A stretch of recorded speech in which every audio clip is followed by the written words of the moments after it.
Welcome to The Explainer, where we break down big ideas. Today, we're going to dive into the mindset of power users and developers. You know, the people who don't just use technology, they really truly master it. So let's start with a problem that I'm pretty sure we have all felt. You subscribe to dozens, maybe even hundreds of YouTube channels, and before you know it, your feed is just this endless, completely disorganized mess of content.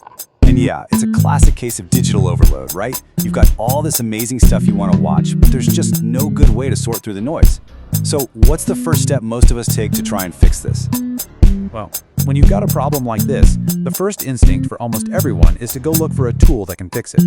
And that's where something like a browser extension, in this case, PocketTube, comes into the picture. It promises to solve all that chaos. It lets you group your subscriptions into these neat little collections, and at first glance, it really does seem like the perfect solution.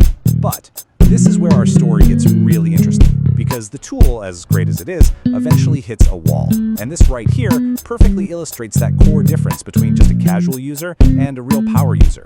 See, the promise is this dream of complete control, but the reality is that the tool is just a guest living inside YouTube's house. It has to play by YouTube's rules. And for anyone with tons of videos, that means you run into frustrating performance issues and some serious limitations. Don't just take my word for it. The developer himself said it right on Reddit. The tool is bound by a YouTube restriction. At this moment, this is the fork in the road. A standard user gets frustrated here, but a power user sees a puzzle. And that brings us to the first big idea behind the power user mindset.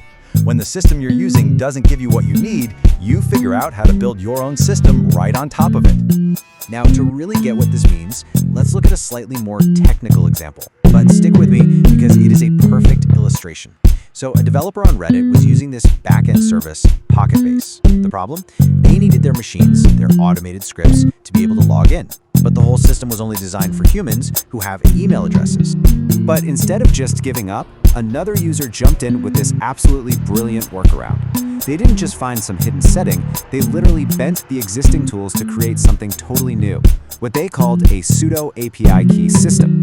So, what on earth is this pseudo system? Well, it's basically a super clever hack. It takes the normal login system that was made for people and completely reconfigures it so that it works for machines instead.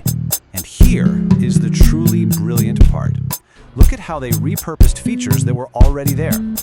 They creatively took the email verification function, something completely unrelated, and turned it into an on-off switch for a machine's access key. It's like building a brand new system using only the spare parts of the old one. Okay, that is seriously impressive. But let's take this idea even further. What if the limitation you need to get around isn't just a missing feature? What if it's reality itself? I mean, if you're a software developer, this is a massive headache. Trying to test code that needs to talk to some other service online is slow, it's fragile, and your tests can fail for reasons that have absolutely nothing to do with your code. The solution is this incredible technique called API mocking. Think of it like a flight simulator for your code.